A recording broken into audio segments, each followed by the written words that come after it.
Gəlirik biz digər 3 dənə feodal dövlətinə. Şirvanşahları keçdik, Saciləri keçdik. İndi Savarilər dövləti, Rəbbadilər dövləti, bir də Şəddadilər dövlətini keçəcəyik. Və bunlardan birincisi, daha doğrusu üçüncüsü olacaq Savarilər dövləti. Bundan qabaqki Sacilər idi, elə? İndi o Savarilər. Görürsünüz, bir-birinə bənzəyirlər. Sacilər, Savarilər. Sacilərin mənşəyi nə idi? Türk. Türk mənşəyi. Savarı da Türk. Deməli, Savarilər də mənşəyi Türkdür. Bəs Şirvanşahların mənşəyi nə idi? Ərəb. Ərəb. Deməli, Ərəb, Türk. İki dənə Türk dövləti arxa-arxaya gəlir. Sacilərlə Savarilər. Savarilər dövləti Türklərin Kəngərli boyundandır. Kəngərli boyudur, yəni elə bir sülalənin adıdır, elə bir ki. O tayfanın adıdır, Kəngərli tayfası. Naxçıvanda eləmi? Deməli, Naxçıvan xanlığını keçəcəyik biz gələcəkdə. Naxçıvan xanlığının da Kəngərli tayfası yaradacaq. Və hətta deyəcəyik ki, Naxçıvan xanlığı ilə Savarələrin oxşar cəhəti olacaq. Türk mənşəli Kəngərlilər tərəfindən yaradılması. Şəhərdən soyadı Kəngərli. Hə. Deməli, Türk mənşəli dövlət sayılır Savarilər dövləti və Kəngərli boyundandır. Sacilər nə vaxt mövcud olmuşdu? 898-941.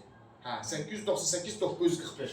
Sacilərin də yerində Savarilər yaranıb. Onda Savarilər mövcud olub 941-981. Qəşəng ili var. 941 yanıb 981-ə qədər mövcud olub. Sacilər dağılır, yerində Savarilər yaranır. Sacilər dağılanda Sacilərin paytaxtı hansı şəhər idi? Ərdəbil. Sacilərin paytaxtı Marağa Ərdəbil deyil. Sacilər dağılanda paytaxtı Ərdəbil idi də. Sacilərə kim son qoyur? Savarilər. Onda Savarlərin paytaxtları Ərdəbil. Bildiniz necə? Çünki Savarilər Sacilər dövlətinin yerində yarandığı üçün Sacilərin uğurlarını avtomatik Savarilər götürür. Yəni, Saci ilə Savarinin bir sıra oxşar cəhətlər olacaq ona görə də. Sacidə olan bir çox xüsusiyyətlər həm də Savaridə olacaq. Məsələn, Sacilin paytaxtları Ərdəbil, Sacilin ikinci paytaxtı olan Ərdəbil şəhəri. Həm də Savarinin paytaxtı olur. Amma Savarida ilə dağılana qədər həmişə Ərdəbil şəhəri qalacaq. Savari dövlətini kim yaradıb? Mərzban İbn Məhəmməd. Savari dövlətinin ilk hökümdarıdır. Mərzban İbn Məhəmməd. Sonuncu Saci hökümdarı kim idi? Deysəm. Deməli, Deysəmi öldürən Mərzban İbn Məhəmməd Saci dövlətini süquta uğradır, yerində Savari dövlətini yaradır. Nə vaxt? 941-ci ildə Türk mənşəli Savari dövləti yaradır. Mərzban İbn Məhəmməd tərəfindən. Görürsünüz, yenə bir Məhəmməd var. Ona görə də Məhəmmədlərin soyadını demək lazımdır. Şirvanşahda da Məhəmməd var idi yadımızda, Suvalədə. Sacidə də var idi hətta. Mərzban İbn Məhəmməd Savari dövlətini yaradır. Hakimiyyət dövrü 941-957-ci illərdir. Bunun hakimiyyət dövrünü bilməlisiniz. Qüdrətli hökümdardır. Mərzban İbn Məhəmməd. Savari dövlətini yaradıbdır, onun qüdrətli hökümdardır. Mərzbanla yadda saxlayarsınız. Dövründə bəzi əhəmiyyətli tədbirlər var. Məsələn, Vahid Azərbaycan yaradıb. Azərbaycanın Vahid dövləti birləşdirib. Hansı dövlətin oxşar cəhəti? Saci. Sacilərlə Savarlərin oxşar cəhətidir Azərbaycanı birləşdirmək. Gördünüz? Sacilər dövləti və Savarilər dövləti bir-birinə nə qədər bənzəyirlər. İkisi də Azərbaycanın cənubunda yaranıb.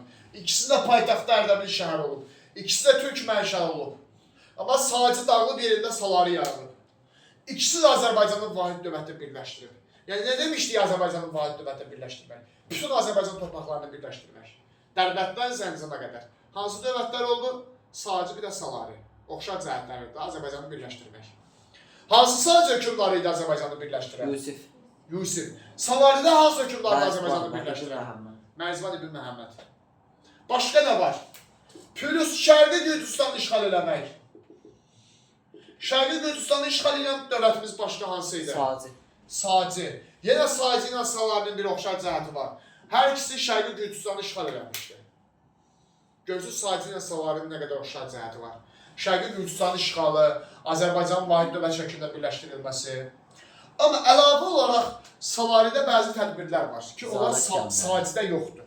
Ticarət kəndi. Məsələn, Xəzərdə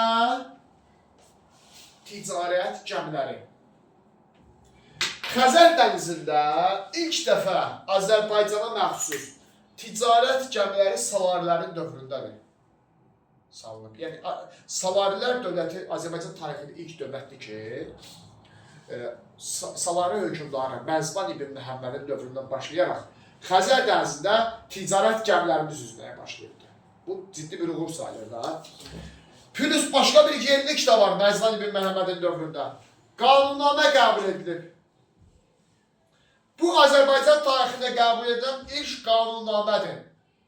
Bundan sonra bir çox qanunnamələrimiz olacaq. Vaxt keçdikcə deyəcəyik. Azərbaycan tarixində ilk dəfə qanunnamə qəbul edib Salari hökmdarı Məzban İbn Məhəmməd qanunnamə uşaqları vergi haqqındadır. Vergi barədə. Yəni yadda saxlayın. Qanunnamə qəbul edilirsə adətən vergilər aşağı salınır. Hökmdarlar qanunnamə qəbul edən hökmdarlar adətən vergiləri qayda qanun halına salıblar. Onların toplanmasını nizam-intizam vəziyyətində salıblar. Bir də ki, vergiləri adətən aşağı salınır. Qanunnamə qəbul edən hökmdarlar. Bu da olur Məzban İbn Məhəmmədin dövründəki hadisələr. Bir dənə daha hadisə var. 944-cü il Bərdə faciəsi. Bu çox düşən hadisədir. Yaxşı yadda saxlayın bunu. Bayaq sizdən Bərdənin yerinə baxdıq, xəritədə baxdıq da Bərdənin yerinə. Demişdik Gölcə gölünün düz üstü Gəncə idi, onda biraz aşağısı Bərdə şəhəri idi, eləmi? Slavyanlar var, onu ayrıca da keçəcəyik biz növbəti dərslərdə. Bu Slavyanlar Azərbaycana yürüyüş ediblər, Azərbaycan ərazisini qarət eləmək üçün və işğal eləmək üçün. 944-cü ildə onlar Bərdiyə hücum edirlər. Bərdə həmin vaxtı Salarilər dövlətinin bir şəhəridir. Çünki Salarilər Azərbaycanı birləşdiriblər axı. Və Bərdə Salarilərin tərkibində idi. Amma Məzban İbn Məhəmməd Slavyanların bu yürüyüşün qarşısına dayana bilməmişdi. Slavyanlar hücum edərək Bərdə şəhərini ələ keçirərək qarət edəmişlər. Oranı işğal edəmişlər. Bu da Məzban İbn Məhəmmədin dövründədir. Biraz çəkib bir tərəfə keçdilər. Qarıq şeydir kəsədir. Hə. Maşallah. Orada hələ bir səbəbi də var ki, niyə Məzban İbn Məhəmməd Bərdədə bu işğalın qarşısında dayana bilməmişdi. Amma o səbəb Slavyanların yürüyüşündə yazılır. Sadəcə hələ ki, yadda saxlayın. Hə, Musa əmrinin qiyamı olacaq. Sadəcə yadda saxlayırsınız ki, 944-cü il Bərdə faciəsi olub Məzban İbn Məhəmmədin dövründə. İndi demək olar mı ki, Məzban İbn Məhəmməd Şirvanşahlar dövlətini asılı salmışdı. Salıb. Olar səncə Ayxan? Məzban İbn Məhəmməd Şirvanşahları asılı salıb. Olar da, çünki Azərbaycanı birləşdirib. Sacilər kimi Salarilər də Azərbaycanı birləşdirib vahid dövlətdə. Dedi ki, sən Azərbaycanı birləşdiribsənsə, deməli Şirvanşahları da tabe eləmişsən. Deməli, hər ikisinin yenə oxşar cəhətidir Şirvanşahları tabe etmələri. Məzban İbn Məhəmmədin ölümündən sonra Salarilər dövləti yavaş-yavaş tənəzzül eləməyə başlayır, müəyyən qədər zəifləyir. Bir də öyrənirik sonuncu Salari hökmdarını, İbrahim. İbrahim İbn Məzban sonuncu Salari hökmdarıdır. Hakimiyyət dövrü var bu kitabda. Sağ olun. Sağ olun. 962-981-ci illər. İbrahim İbn Məzbanın hakimiyyət dövrü. Amma zəif hökmdar olub. Bu dövrdə parçalanıbdır Salarilər dövləti. 981-ci ildə isə İbrahim öldürülür. Buna da tamamilə Salari dövlətinə son qoyulur. Bu oldu Salarilər dövləti. Gördüyünüz kimi çox azdır. Axırıncı hökmdar İbrahimlə. İbrahim. İbrahim İbn Məzban deyirlər. Elə İbrahim desən kifayətdir. Onsuz da bir dənə İbrahim var da. Elə sadəcə İbrahim. İbrahimin ölməsində Salarilər dağılır. Sual olan qaldı Salarilərlə bağlı. Salarilərin yenilikləri. İlk dəfə Azərbaycan tarixində qanunnamə qəbul ediblər Salarilər. Bir də ilk dəfə onların dövründə ticarət gəmiləri üzür. İki dənə yeniliyi var.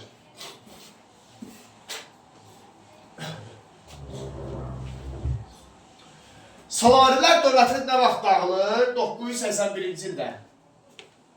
Salarilər dövlətinin süquta uğramasından sonra yerində yaranır Rəvvadilər dövləti. 981-1065. Deməli, fikir verin. Sacinin yerində Savari yarandı. Savari yerinə Rəvvadi yarandı. Görürsünüz, hamısı bir-birinin yerində yarandı. 898, 941 oldu Saci. 941, 981 Savari. Savarinin yerində kim yaranır? Rəvvadi. 981, 1065'də Rəvvadi. İsmail'e bak. İndi, Savari paytaxtı hansı şəhəri idi? Savari dövlətinin Ərdəbil. paytaxtı. Ərdəbil. Savariyə kim son qoyur? Rəvvadi. O da Rəvvadi paytaxtı hansı şəhəri olacaq? Ərdəbil. Bir də Təbriz. İkinci paytaxtı da olacaq bu dəfə Təbriz. Təbriz ilk dəfə tariximizdə paytaxt olur. Azərbaycan tarixində Təbriz ilk dəfə paytaxt olur. Bundan sonra bir neçə dəfə Təbriz bizim paytaxtımız olacaq. Təbriz erası deyəcəyik 13-cü əsrdən sonra. Yəni Təbriz dəfələrlə paytaxt olacaq. Buranın paytaxtında Təbriz oldu. Ərdəbil yarananda sonra Təbriz. Ərdəbil Təbriz. Deməli fikir verin, Ərdəbil hansı dövlətlərin paytaxtı oldu? Saci, Savari, Rəvvadi. Üçündə oxşar cəhətidir. Təbrizin paytaxt olması. Sacilərdə, Təbrizin yox, Ərdəbilin paytaxt olması. Deməli, Sacilərdə Marağa Ərdəbil, Savarilərdə Ərdəbil, sadəcə Ərdəbil. Rəvvadilərdə isə Ərdəbil Təbriz. İndi, Rəvvadilər uşaqlar ərəb mənşəlidir.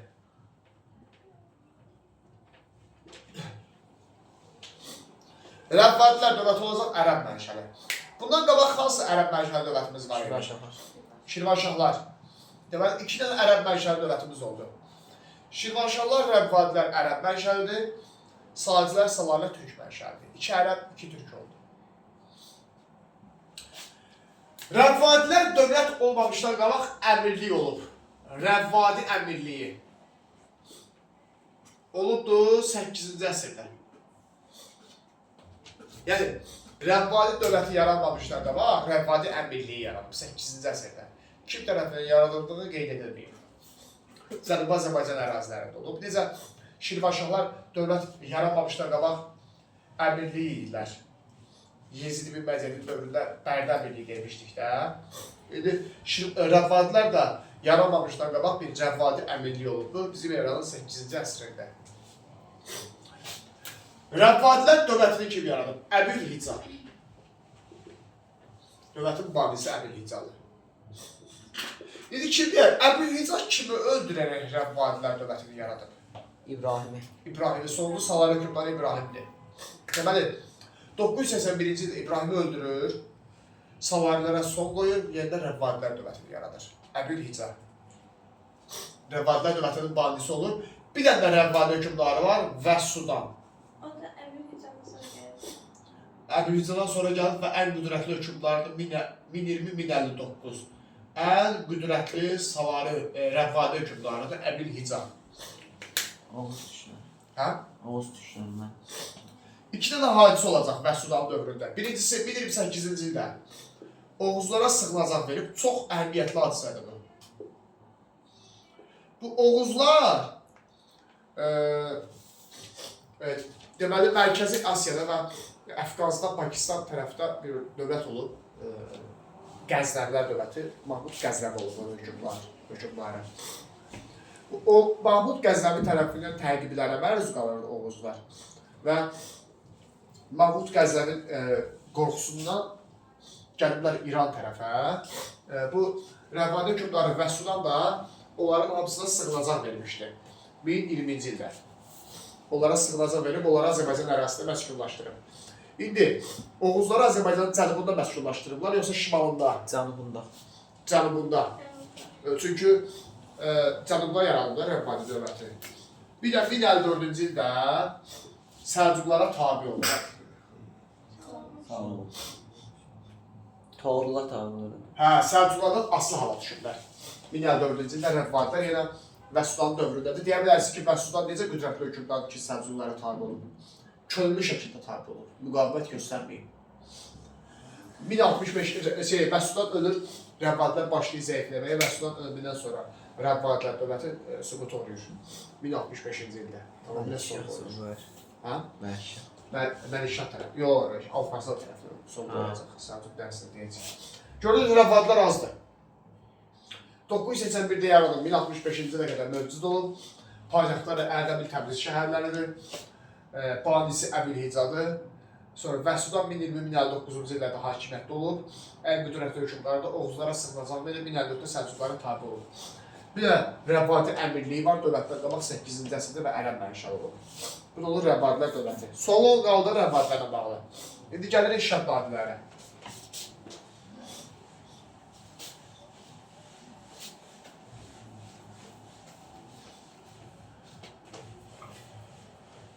Deməli, 5 feodal dövlətindən sonuncusu Şəddadilər dövlətidir.